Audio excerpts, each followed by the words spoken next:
നിന്റെ അപ്പം പറഞ്ഞതുപോലെ കുശാഗ്രപുത്രിക്ക് ഒരു കുറവുമില്ല ഈ വയസ്സുകാലത്തും. നിന്റെ അപ്പനോട് എന്നെ ഒന്ന് രാഷ്ട്രീയത്തിലേക്ക് കടത്തിവിടാൻ പറഞ്ഞു നോക്ക്. അപ്പ കാണാം ഈ കൊച്ചൗസേപ്പ് ആരാണെന്ന്. ഞാൻ അറിയട്ടെ സർ. ശരി. ഇനിയൊരു യുദ്ധമാ.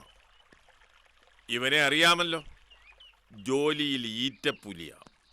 ഞാൻ കണ്ടിട്ടുണ്ട് ടിവിയിലൊക്കെ. അവന്റെ മൂർച്ചയുള്ള ആയുധങ്ങൾ ബന്ധങ്ങളുടെ മുമ്പിൽ ദാ ഇങ്ങനെ നിന്നിട്ടുള്ളൂ. അതുകൊണ്ടാണല്ലോ എൻ്റെ 4 പെമ്മക്കൾക്ക് വേണ്ടി നിന്നെയും മറന്ന് ഇങ്ങനെ ഒതുങ്ങിയത്. ഇനി തുറന്ന യുദ്ധമാ രാജ, മലൈക്കുന്നിൽക്കാരോടുള്ള തുറന്ന യുദ്ധം. അപ്പൻ്റെ പുറകിലെങ്കിലും നിൽക്കണം നീ. എന്നതായാലും ദേവസക്കുട്ടിക്ക് നീ വാക്കുകൊടുത്തല്ലോ, കുഞ്ഞുമോളെ കെട്ടിക്കോളാമെന്ന്. അതുമതി. മലൈക്കുന്ന് സക്കായി മുതലാളിയും മകൾ വത്സമ്മ MLA.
ആ, ഇച്ചയും വന്നോ? ഞാൻ മ്യൂസിക് കേൾക്കായിരുന്നു. ഗർഭകാലത്ത് മ്യൂസിക് കേൾക്കുന്നത് കുഞ്ഞിന് നല്ലന്നല്ലേ പറയുന്നേ? ഇച്ചയും കാണിച്ചു തൊട്ട് ശരിയായില്ല. 3 ദിവസമായി എന്റെ വീട്ടിലൊന്ന് പോയി വരാന്ന് പറഞ്ഞിട്ട്.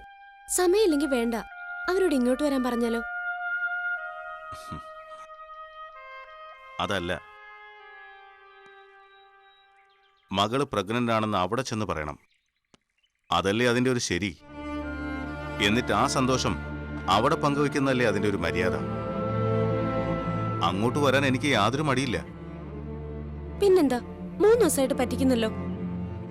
അത് പിന്നെ ഡേറ്റിന്റെ ഒരു പ്രശ്നമാണ്. അത് അവർക്കറിയാം, ഞാൻ സൂചിപ്പിച്ചിട്ടുണ്ട്. ഡേറ്റിന്റെ പ്രശ്നോ? ഇതെന്താ ഡേറ്റ് ഒക്കെ വെച്ചൊരു കളി? ഓഫീസിലെ കാര്യമാണ്. നമുക്ക് പോവാം, നാളെ തന്നെ. ഉറപ്പാണേ? എങ്കിൽ ഞാൻ ചായ എടുത്തിട്ട് വരട്ടെ. അകത്തേക്ക് വരാവോ? ചെന്ന് വാലോർക്ക്.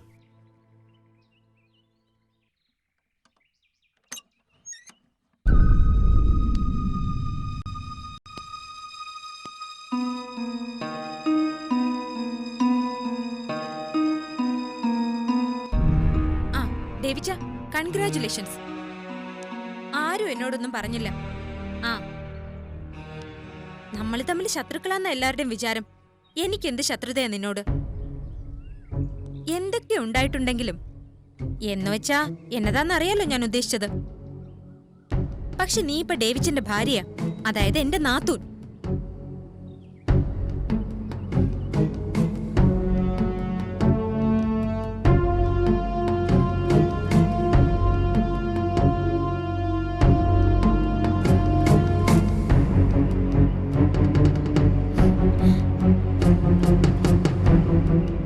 സ്നേഹമൊക്കെ എനിക്ക് നിന്നോടുണ്ട്. പിന്നെ ഡേവിച്ച, എന്റെ ജീവിതം ഇങ്ങനെയൊക്കെ ആയി. ഞാനാരെയും കുറ്റപ്പെടുത്തുന്നൊന്നുമില്ല, അതങ്ങനെയൊക്കെ ആയിപ്പോയി. എന്നതായാലും നിങ്ങളുടെ ഇടയിൽ പ്രശ്നങ്ങളൊന്നും ഉണ്ടാവരുത്. ചില പ്രശ്നങ്ങളൊക്കെ ഉണ്ടായിട്ടുണ്ടെങ്കിലും അതൊന്നും ഓർത്ത് വയ്ക്കുകയും ചെയ്യരുത്.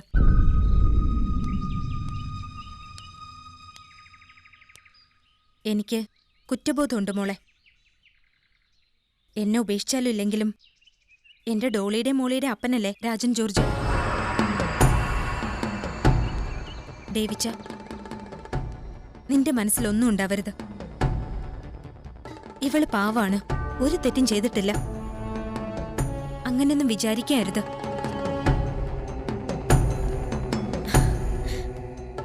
ഞാൻ പോട്ടെ മോളെ.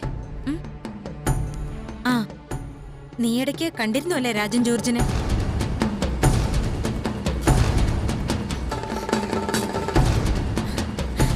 പോളച്ചായം പറഞ്ഞായിരുന്നേ.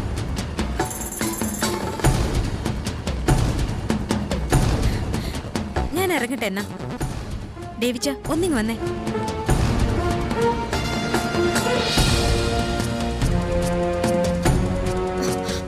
വേണ്ട ചയ, അവര് ആ സ്ത്രീ ഈ പറഞ്ഞതിനൊക്കെ അർത്ഥം വേറെയുണ്ട്. ഈ ചയനത് മനസ്സിലാവാഞ്ഞിട്ടാ. ആരും പറയാതെ തന്നെ മനസ്സിലാവുന്ന കാര്യങ്ങൾ ഡേവിച്ചിനെ ആരും പറഞ്ഞു മനസ്സിലാക്കണ്ട. ഡേവിച്ചിന് മനസ്സിലാവുന്ന സത്യങ്ങളുണ്ട്. എനിക്കറിയാലോ വത്സമ്മേടത്തിയെ, നമ്പറുകളൊക്കെ എനിക്കറിയാം.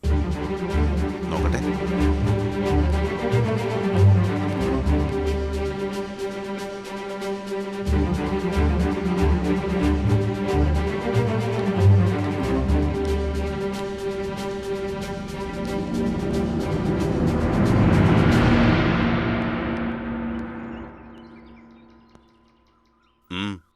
എന്നതാ? കുട്ടിക്കാലത്ത് നീ ഇങ്ങനെയാ. എത്ര സ്നേഹത്തോടെ അങ്ങോട്ട് പെരുമാറിയാലും ഈ മുരടും ഭാവം നിനക്കെപ്പോഴും. ആ, അത് പോട്ടെ. നീ ദാമ്പത്യ ജീവിതം തുടങ്ങിയിട്ടേ ഉള്ളൂ. കാര്യം എനിക്കും അപ്പനും നിന്നെ ഇഷ്ടപ്പെടുന്ന ആർക്കും താല്പര്യം തോന്നുന്ന ഒരു ബന്ധമല്ല ഇത്. ആ, പക്ഷെ അങ്ങനെയൊക്കെ സംഭവിച്ചില്ലേ? ഒരു പാവം കുട്ടിയാ അവള്. നീയും പല കഥകളും കേട്ട് കാണുമല്ലോ. ഒന്നും വിശ്വസിക്കരുത്. പച്ച പാവാടാ അവള്. ഞാനും പോയിട്ടുണ്ട് അവളുടെ വീട്ടില് ധനസഹായം കൊടുക്കാൻ. പറഞ്ഞില്ലേ? ഉപദേശിക്കാനാണോ ഇപ്പൊ എന്നെ വിളിച്ചേ? ആ, അല്പം ഉപദേശിക്കാൻ തന്നെയാ. എന്താ ഉപദേശിച്ചാല്? അത് വേണ്ട ഡേവിച്ച, എന്നാ നീ എന്നെ ഒന്ന് ഉപദേശിക്കാവോ? പോളച്ചനോട് പറഞ്ഞിട്ടും വലിയ കാര്യമൊന്നുമില്ല. പിന്നെ ആകെയുള്ളൊരാങ്ങള നീയല്ലേ ഉള്ളൂ. എന്നും രാജുവളിയൻ രാജുവളിയൻ എന്ന് പറഞ്ഞ് നീ ആ മനുഷ്യനെ സപ്പോർട്ട് ചെയ്തിട്ടല്ലേ ഉള്ളൂ. എടുത്തുചാട്ടവും തുറന്ന പ്രകൃതവും മലയക്കുന്നുകാരുടെ ബ്ലഡിലുള്ളതാ. അതുകൊണ്ട് തന്നെ വത്സമ്മയിച്ചാണ് തെറ്റുകാരിയെന്ന് നീയും എല്ലാരും അങ്ങനെയല്ലേ കരുതിയിട്ടുള്ളൂ. അത് സാരമില്ല. പക്ഷേ അയാളുടെ ശരിയായ തനിനിറം ഞാനല്ലേ കണ്ടിട്ടുള്ളൂ. വൈരാഗ്യ, നമ്മൾ മലയക്കുന്നുകാരോടുള്ള വൈരാഗ്യം.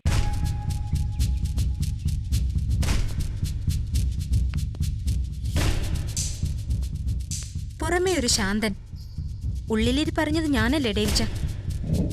എന്നെ മിന്നു കിട്ടിയ നാളു മുതൽ എന്നോട് പറയുന്നതാ. ഞാനതാരോടും പറഞ്ഞില്ലെന്നേ ഉള്ളൂ. പിന്നെ ഇപ്പോഴും ആരും വിശ്വസിക്കാത്ത ചില സ്വഭാവങ്ങളുണ്ട്. വലിയ സ്മാർട്ടായിരുന്നല്ലോ. ഒന്നും രണ്ടൊന്നും അല്ല, എത്ര അഫയർ ഉണ്ടായിരുന്നെന്നറിയോ? ചോദിച്ചാലോ തല്ല. ആ, പോട്ടെ. പറഞ്ഞു വന്നത് അതൊന്നും അല്ലല്ലോ. ഇനിയെങ്കിലും ആ വൈരാഗ്യത്തിന്ന് ആനയെ രക്ഷിക്കണം. ഇല്ലപ്പറമ്പ് ആനയ്ക്ക് കൊടുക്കണമെന്ന് ഏറ്റവും കൂടുതൽ വാശി പിടിച്ചത് അയാളാണല്ലോ. ആനയെ പാട്ടിലാക്കിയിരിക്കുക. ആനയുടെ വയറ്റിലും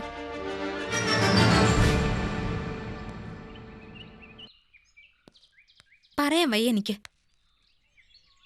ഞാനെല്ലാം പൊറുക്കാൻ ഇപ്പോഴും തയ്യാറാ. എന്റെ മക്കളുടെ പപ്പയല്ലേ. ഞാൻ എന്ത് ചെയ്യണം? നീ ഒന്നും പറയില്ല. ഇപ്പോഴും നിനക്ക് രാജൻ ജോർജിനെ മനസ്സിലായിട്ടില്ല, അതുകൊണ്ടാ.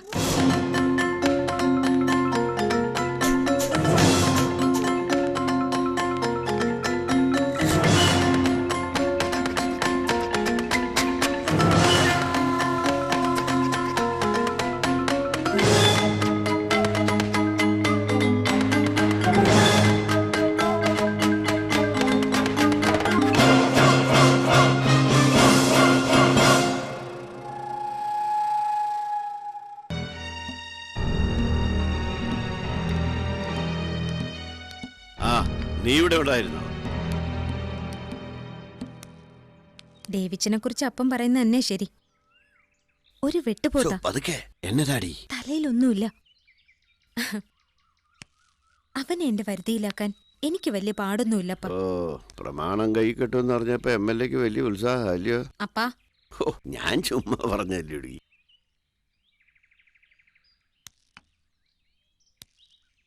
നീ പറഞ്ഞാൽ കൊച്ചൗസേപ്പിന്റെ മകന്റെ തല വിട്ടു അവൻ. ആനയും നമ്പൂരിച്ചനെയും പിടിച്ച് പുറത്താക്കും. ഞാൻ തുടങ്ങിയതല്ലേ ഉള്ളൂ അപ്പ. അപ്പനും അവനോടൽപ്പം മയത്തിലൊക്കെ പെരുമാറണം. വേണോ അപ്പ?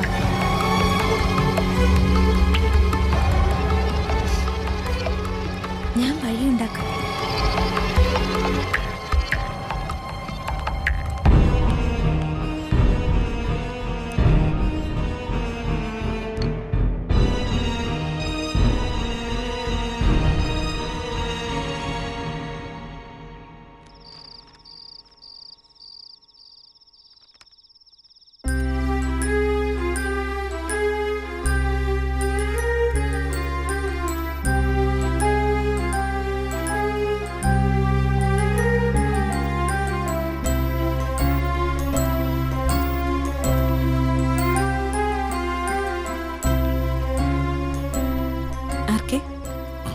അനി, ഞാൻ ചുമ്മാതെടുത്ത് നോക്കിയതാ. നമ്മുടെ മാളവിക ആനി ഓഫീസ് നോക്കേണ്ട കാര്യമൊന്നുമില്ല. എന്തായാലും ഡെലിവറി കഴിഞ്ഞിട്ട് മതി. ഞാനുണ്ടല്ലോ. ഒരു സൈറ്റിന്റെ പ്രോജക്റ്റ് കിട്ടിയാ പോരെ. കാലിക്കറ്റ് വരെ ഒന്ന് പോണം. എന്താ ഇഞ്ചി കടിച്ച ഒരുമാതിരി ഭാവം? എന്നെ ഇൻഡയറക്റ്റ് ആയിട്ട് കൊരങ്ങിന്ന് വിളിക്കാൻ നോക്കിയതല്ലേ? പിന്നെന്ത് പറ്റി? മുഖം തെങ്ങനെ? തൽക്കാലം എനിക്ക് ഒരു കുഴപ്പമില്ല. അല്ല, ഇതിങ്ങനെ രാത്രി മുഴുവൻ നോക്കിയിരിക്കാനാണോ ഭാവം? ഇല്ല, രാത്രി മുഴുവൻ നോക്കിയിരിക്കാൻ മുറിക്കകത്തൊരു നിലാവുണ്ടല്ലോ.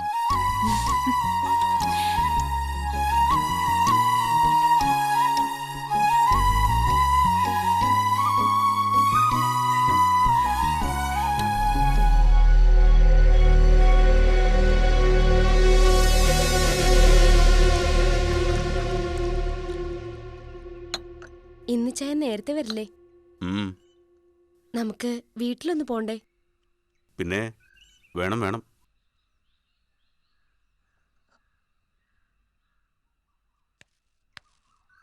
ആഹാ, ഡേവിച്ചൻ കഴിക്കാനിരുന്നോ? നല്ല വിശപ്പ്.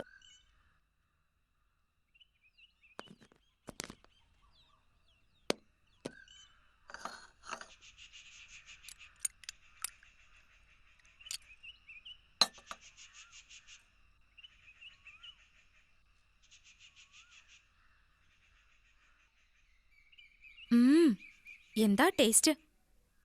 പറയാതിരിക്കാൻ വയ്യ. ശ്രീകലയുടെ പാചക?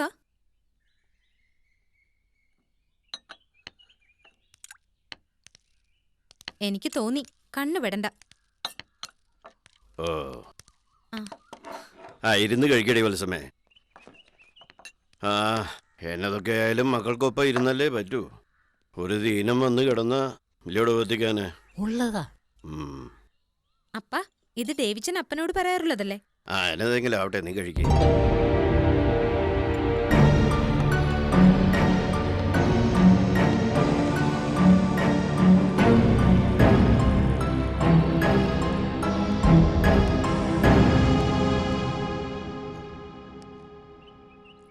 കുഴിയിലോട്ടെടുത്ത് വെക്കാറാവുന്ന കാലമാകുമ്പോഴെങ്കിലും ബുദ്ധി ഉദിക്കുന്നത് നല്ലതാ. ചായ വെക്കണോ?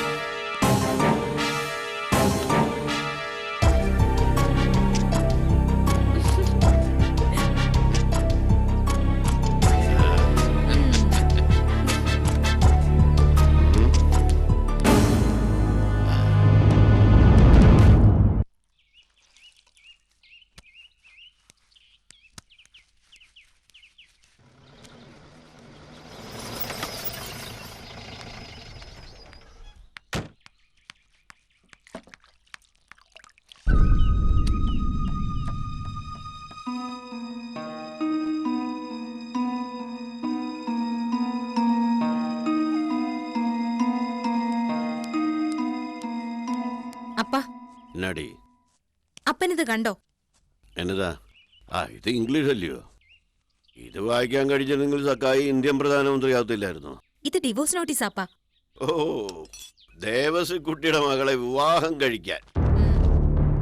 അതെന്നതെങ്കിലും ചെയ്യട്ടെ. പറഞ്ഞിരിക്കുന്ന ന്യായങ്ങൾ അറിയോ അപ്പന്? അപ്പന്റെ സ്വഭാവദൂഷ്യങ്ങളും പെടും. എന്നെക്കുറിച്ചും ഉണ്ട് ഒരുപാട്. കോടതി പറയേണ്ട പോയിന്റ്സ്. രമ്യതയിൽ പിരിയുന്നതാ മലയ്ക്കുന്നവർക്ക് നല്ലതെന്ന്. ഓ, അതൊക്കെ ഒരു ഓലപ്പാമ്പല്ലോടി എന്ന് പറഞ്ഞ് തള്ളാൻ പറ്റുമോപ്പാ? കോടതി കേസ് എത്തരുത്. എന്നാൽ ഡിവോഴ്സ് ഒപ്പിട്ട് കൊടുക്കാനും തയ്യാറല്ല ഞാൻ. അങ്ങനെ സുഹിച്ച് ജീവിക്കണ്ട അയാള്. ഇത് രണ്ടും അല്ലാത്തൊരു മാർഗം. അതാ വേണ്ടത്. നീ ആദ്യം നമ്മുടെ വക്കീലിനെ ഒന്ന് വേണ്ടപ്പ. വക്കീലും കോടതിയും അയാൾ പറയുന്ന രമ്യതയൊന്നുമില്ലാതെ ഇത് പരിഹരിക്കണം. അതിനുള്ള മാർഗം ആലോചിക്കണം.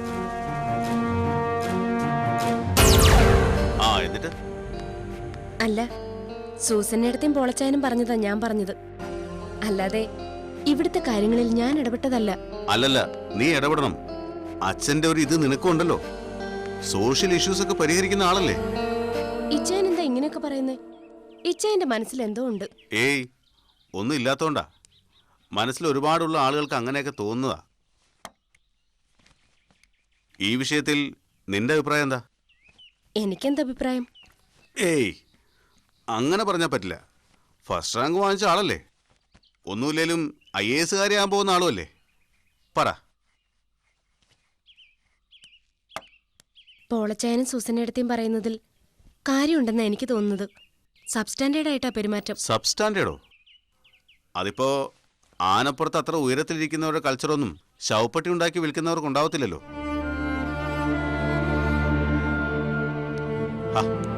വിഷമിക്കുന്ന എന്തിനാ? എന്നതാ ഇപ്പൊ നിനക്ക് വേണ്ടത്? ഒന്നുമില്ല.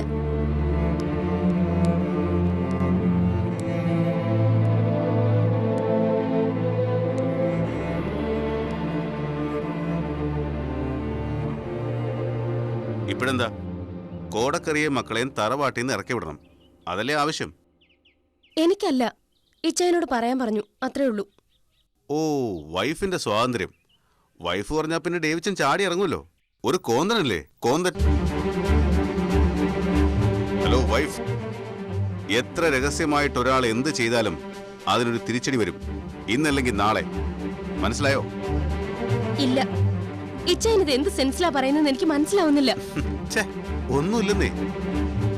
അപ്പൻ രഹസ്യമായി ചെയ്ത കാര്യങ്ങൾ അപ്പന്റെ തലയിൽ തന്നെ ശവപ്പെട്ടിയായി കിടക്കുന്നു. അതങ്ങനെ തന്നെ കിടക്കട്ടെ. അല്ല, ഇനി ആ 2 സ്ത്രീകളെ ഇവിടെ നിന്ന് ഇറക്കി വിട്ടേ പറ്റുമെന്നാണെങ്കിൽ സ്ത്രീകളൊക്കെ ഇൻഫ്ലുവൻസ് ചെയ്യാവുന്ന വേറെ ആളുണ്ടല്ലോ. നിയമം അറിയാവുന്ന ആളെ. നമ്മുടെ രാജൻ ജോർജ്. എന്നാ ഞാൻ ഇറങ്ങട്ടെ.